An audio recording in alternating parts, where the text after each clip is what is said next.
on a quiet spring morning in 1984 in a small coastal town in Maine. 63-year-old Margaret Doyle sat at her kitchen table, holding a pen over a half-written letter. Outside, gulls cried over the harbor, but she barely noticed. The letter was meant for no one in particular, just a private way to untangle her thoughts. She had been widowed for nearly 20 years, her only son estranged, and her days filled with the steady rhythm of solitude. But as she folded the letter and placed it in an old cream-colored envelope, something unusual happened. She wrote an address. Not just any address, her son's, the one she hadn't used in over a decade.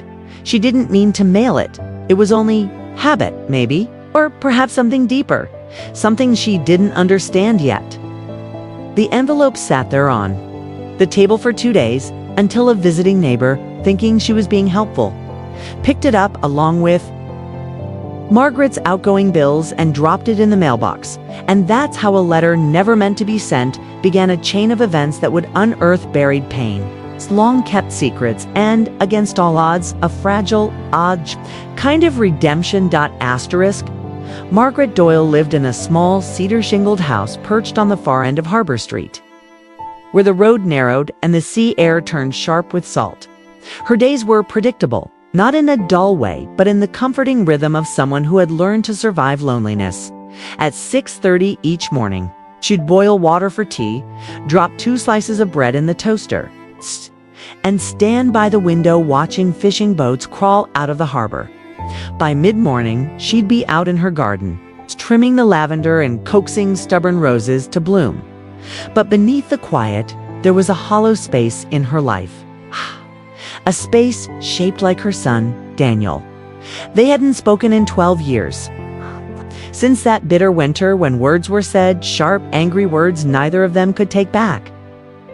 Daniel had left town a week later, a duffel bag slung over his shoulder, and never once called. Margaret told herself she had done the right thing. She was protecting him from a truth he wasn't ready to hear.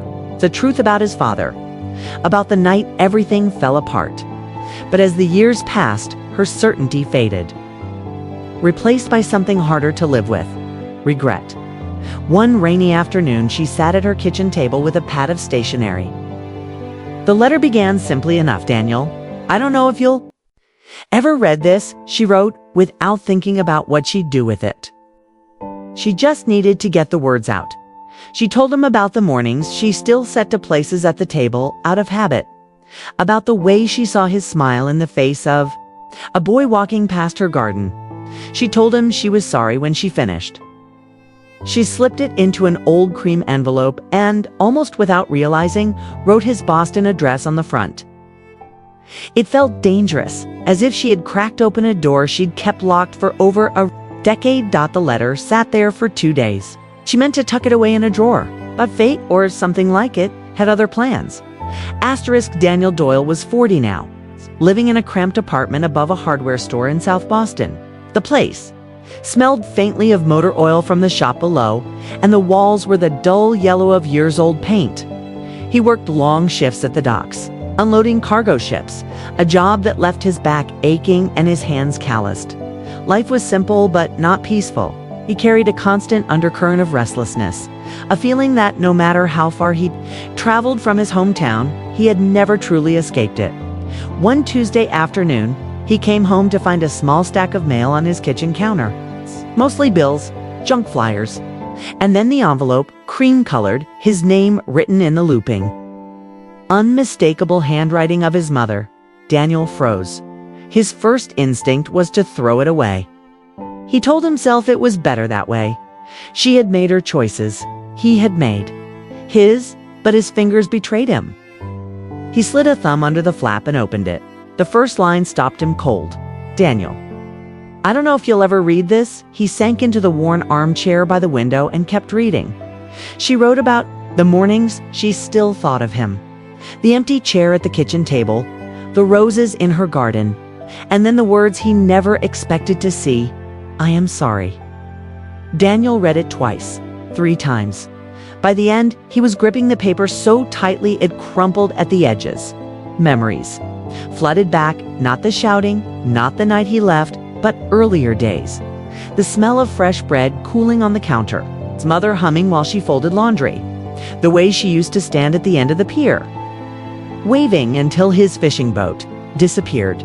He hadn't let himself think about those moments in years, but along with the warmth came the sharp edge of anger. He remembered the last night vividly, the bitter argument about his father, the half-truths, the slammed door, and the cold silence that followed. For hours, the letter sat on the arm of his chair. Daniel poured himself a drink, then another. He told himself he wouldn't answer, that some wounds weren't meant to heal. But he couldn't stop seeing her handwriting, couldn't stop hearing her voice in the words. And the thought crept in, unwelcome but persistent. What if she doesn't have much time left? That night, Daniel lay awake, staring at the ceiling. By morning, the decision was made, though he didn't say it out loud. He packed a small bag, bought a bus ticket to Maine for the first time in 12 years. Daniel Doyle was going home. The bus from Boston to the Maine coast took nearly 6 hours.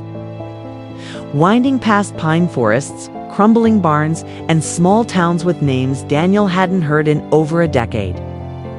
He sat in the very back, a duffel bag at his feet, watching the landscape. Change through a streaked window. With every mile north, the air seemed sharper, saltier. The accents of the passengers shifted to vowels, stretched, consonants softened. It was the sound of home, though Daniel didn't know if it still belonged to him. He thought about turning back more than once. At a rest stop in Portsmouth, he stood outside under the gray sky, smoking a cigarette, staring at the buses pulling out in the opposite direction. But something kept him rooted. Maybe it was curiosity. Maybe guilt. Maybe the letter folded and tucked in his jacket pocket like a weight he couldn't put down. By the time the bus pulled into Harbor Street, evening had settled in. The sky was a washed-out pink, the kind of fading light he remembered from his teenage years, the blue hour his mother used to love. He stepped off the bus and inhaled deeply. The air was damp with the scent of seaweed and wood smoke. The streets were quieter than he remembered, though the clapboard houses still leaned slightly toward the ocean, as if listening for it. Daniel didn't go straight to the house. He walked, first to the pier, boots thudding against the old planks. The harbor looked smaller now, the fishing boats fewer, their paint chipped and faded. He leaned against the railing, eyes tracing the path out to open water.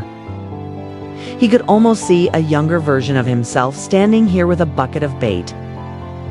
His mother calling from the shore to wear a jacket. He lit another cigarette, letting the smoke blur the edges of the memory. It was nearly dark when he finally started toward the house at the end of Harbor Street. The walk felt longer than it used to, though the street itself hadn't changed. Same weathered fences, same stubborn wildflowers sprouting in the cracks of the pavement.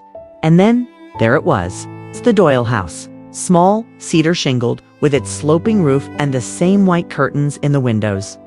The front porch light was on, casting a soft circle on the steps. Daniel stopped at the gate, his chest tightened.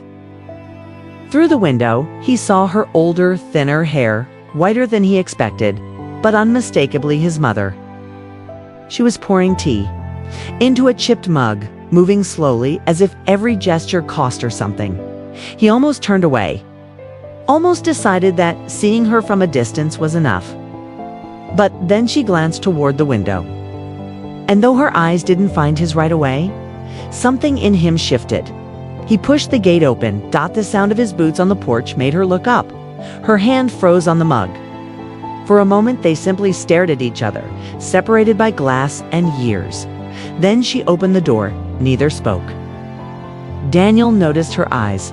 Still the same pale blue, but softer now, rimmed with the kind of tiredness that went deeper than sleep. She reached out, hesitated, then let her hand fall to her side. "Hi, Ma," he said finally, his voice rough. She swallowed. "Hi, Danny." The air between them was thick with things unsaid. She stepped back, holding the door open. "Come in, it's cold." Daniel hesitated, then crossed the threshold. The smell hit him instantly. Lavender soap, old wood, and something baking in the oven. It was the smell of his childhood, but it didn't feel like home. Not yet. Asterisk the kettle on the stove gave a low whistle, pulling Margaret from the doorway into the kitchen. Daniel followed slowly, taking in the familiar yet strangely altered space. The floral wallpaper was the same, but faded. The oak table had more scratches now, the chairs more worn. Everything felt smaller. Margaret poured tea into 2 mismatched mugs, setting one in front of him. "It's chamomile," she said quietly. "Used to like it." Daniel wrapped his hands around the mug. "Not for the taste, but for the warmth." "Yeah," he said. "Used to." They sat across from each other, the table between them feeling as wide as the Atlantic. Margaret tried first. "You look older." She gave a faint smile. 12 years will do that," he said, not smiling back.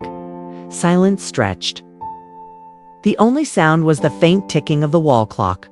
Finally, Daniel set the mug down. "Why now?" Margaret's fingers tightened around her cup, the letter. He nodded. She took a breath. "'Cause I was tired of being silent. Because I don't know how much time I have left. And I couldn't stand the thought of leaving without." Her voice trailed off. "Without what? Without you knowing that I'm sorry." Daniel leaned back, crossing his arms. "Sorry for what, exactly? For lying to me? Or shutting me out? For making me feel like I didn't deserve to know the truth about my own father?" Her eyes flickered. "I was trying to protect you. From what? I was 19. I wasn't a kid anymore." "You were still my son," she said, voice sharper. "Now, and you were hurting. I thought if I kept certain things from you, it would be easier for you to move on." Daniel shook his head. "You didn't protect me, Ma. You just left me with questions that ate at me every day." Margaret's hands trembled slightly as she set her mug down. "I thought I was doing the right thing." "Well, you weren't." His voice was low, but heavy, and I paid for it. The hurt in her eyes was obvious, but she didn't look away. "Then maybe it's time I told you everything." Daniel's stomach tightened. For 12 years, he had imagined this moment, imagined demanding answers. Imagined her breaking down and finally telling him the truth. But now that it was here, he wasn't sure he wanted to hear it. He stood, walking to the window. Outside. The porch light glowed in the dark, moths fluttering in the halo. "Maybe," he said finally. Margaret's voice softened. "Danny, I can't change the past. I wish I could, but I can tell you what happened, and I can tell you why I kept it from you." He turned to face her. "Then tell me." She hesitated, her fingers worrying the edge of the tablecloth. "Not tonight. Tonight, we rest. Tomorrow morning, I'll tell you everything." Daniel wanted to argue, but something in her tone, a mix of exhaustion and quiet resolve, stopped him. Instead, he nodded once. "Tomorrow." Margaret exhaled as if she'd been holding her breath for years. "There's a blanket in the hall. Closet, you can take the couch." He gave a short nod and went to get it. Neither of them slept much that night. The morning came slowly. Pale light crept through the white curtains, painting the kitchen in shades of gray and gold. Margaret was already at the table, a pot of coffee between them this time. Daniel sat down without a word, the steam curling. Between them, like a fragile bridge. She didn't look at him right away. "Your father wasn't the man you thought he was," she began quietly. Daniel's jaw tightened. "I figured that much." Margaret clasped her hands in front of her, knuckles pale. The night he died, it wasn't an accident. He'd been drinking, yes, but he'd also come home angry. You were out with friends. He thought I'd been hiding something from him, money, letters from an old friend. But it wasn't that. It was you I was protecting. Daniel frowned. "Protecting me from what?" "From his temper," she said, voice breaking slightly. That night, he was furious. He threw things. He said things no father should ever say about his own son. I told him to stop.